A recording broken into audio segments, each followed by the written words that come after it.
Hello friends, welcome to மணல் கடிகாரம் kitchen. இன்றைக்கி நம்ம மணல் கடிகாரம் கிச்சனில் திருவாதிரை களி தாங்க செய்ய போகிறோம்.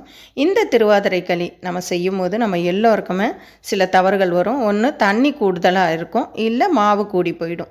அப்போது மாவு சரியாக வேகாமல் சாப்பிடும்போது ரவை ரவையாக இருக்கும். இது எல்லாம் இல்லாமல் இந்த திருவாதிரை களி நல்லா பர்ஃபெக்டாக, அது மட்டும் இல்லைங்க, ரொம்ப ஈஸியாகவும் எப்படி செய்கிறதுன்னு வாங்க வீடியோவில் பார்க்கலாம். இப்போ நம்ம திருவாதிரை களி செய்கிறதுக்கு ஒரு கப்பு பச்சரிசி எடுத்துக்கலாம். இதோட அளவு 200 கிராம். இது வந்து மாவு பச்சரிசி, பொன்னி பச்சரிசி எதாக இருந்தாலும் பரவாயில்லை. ஆனால் 4-5 முறை நல்லா கழுகிட்டு நிழலில் வச்சு நல்லா உலர்த்தி எடுத்துக்கோங்க. இப்போ இதை ஒரு அடி கனமான வாணலியில் போட்டு ஸ்டவ்வை லோ ஃப்ளேமில் வச்சுட்டு நல்லா அரிசியை கலர் மாறாமல் அரிசி பொரிஞ்சு வர மாதிரி இதை வந்து வறுத்து எடுத்துக்கலாம்.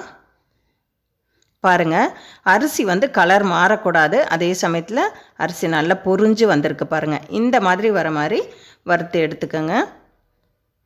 இப்போ இதை ஒரு தட்டில் கொட்டி நல்லா ஆற வச்சு எடுத்துக்கலாம். இது அப்படியே இருக்கட்டும். இப்போ திரும்பவும் அதே வாணலில் 2 டேபிள் ஸ்பூன் பாசிப்பருப்பு எடுத்துக்கலாம்.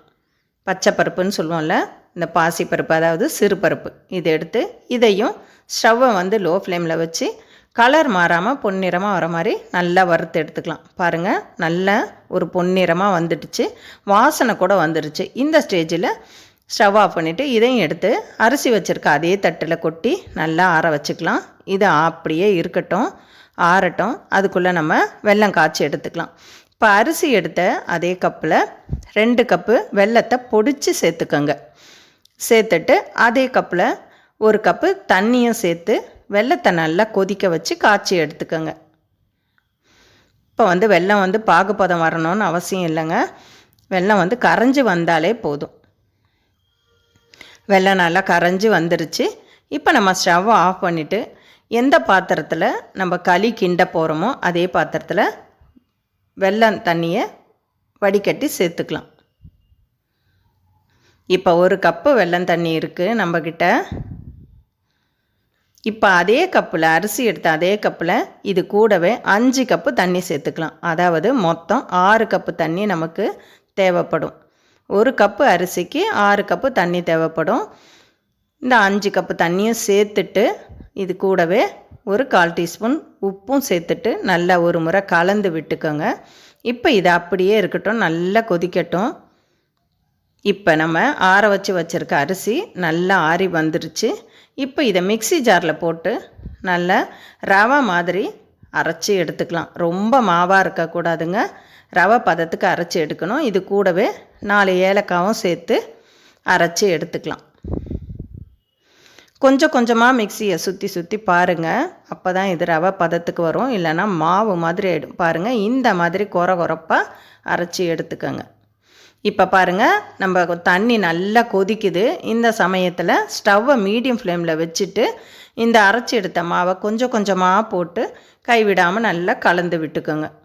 இது வந்து பார்க்கும்போது கட்டி பிடிச்ச மாதிரி இருக்கும், ஆனால் கலரி விட நல்லா இலகி வந்துடும். எல்லாம் அந்த தண்ணியோடு சேர்ந்து வெந்து வரும்போது நல்லா எல்லாம் ஒன்று சேர்ந்து வந்துடும். பாருங்கள், இதே மாதிரி கைவிடாமல் நல்லா கலந்து விட்டுக்கிட்டே இருங்க.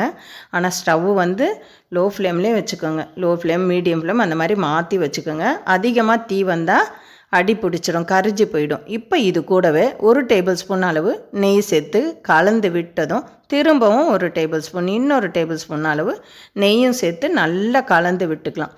ஆக மொத்தம் இதுக்கு 2 டேபிள் ஸ்பூன் நெய் நம்ம இப்போ சேர்த்துருக்கோம்.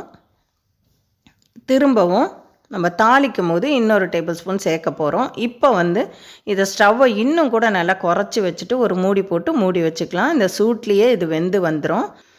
இப்போ நம்ம தாளிக்கிற கடாயில் 1 டேபிள் ஸ்பூன் அளவு நெய் சேர்த்து தேவையான அளவு, நமக்கு விருப்பப்பட்ட அளவு முந்திரி சேர்த்துக்கலாம். சேர்த்துட்டு லேசாக ஒரு முறை கலந்து விட்டதும் ஒரு 2 டேபிள் ஸ்பூன் அளவு துருகின தேங்காய் சேர்த்துக்கலாம்.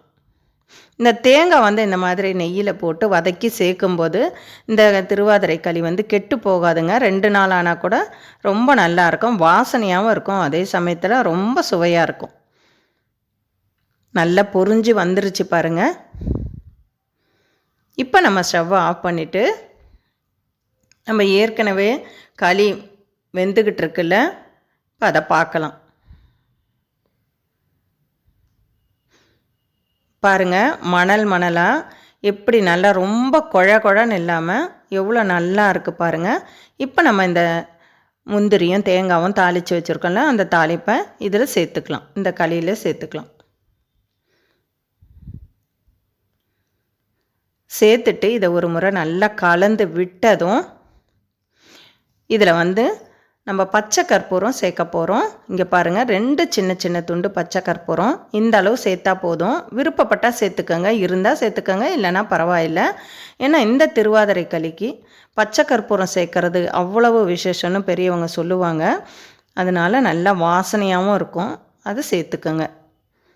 அவ்வளோதாங்க. இதெல்லாம் சேர்த்துட்டு நல்லா கலந்து விட்டதும் ஸ்டவ் ஆஃப் பண்ணிவிட்டு நம்ம சர்வ் பண்ணிடலாம். நம்மளோட திருவாதிரை களி ரொம்ப சூப்பராக தயாராகிடுச்சு. கண்டிப்பாக நீங்களும் ஒரு முறை இந்த திருவாதிரை களியை செஞ்சு பார்த்துட்டு எப்படி இருக்குன்னு உங்களோட கருத்துக்களை கமெண்ட்ஸில் தெரிவிங்க. வீடியோவை லைக் பண்ணுங்கள், ஷேர் பண்ணுங்கள், சப்ஸ்கிரைப் பண்ணுங்கள். மறக்காமல் பக்கத்தில் உள்ள பெல் ஐக்கானையும் கிளிக் பண்ணிக்கோங்க. மற்றும் ஒரு வீடியோவில் சந்திக்கலாம். நன்றி, வணக்கம்.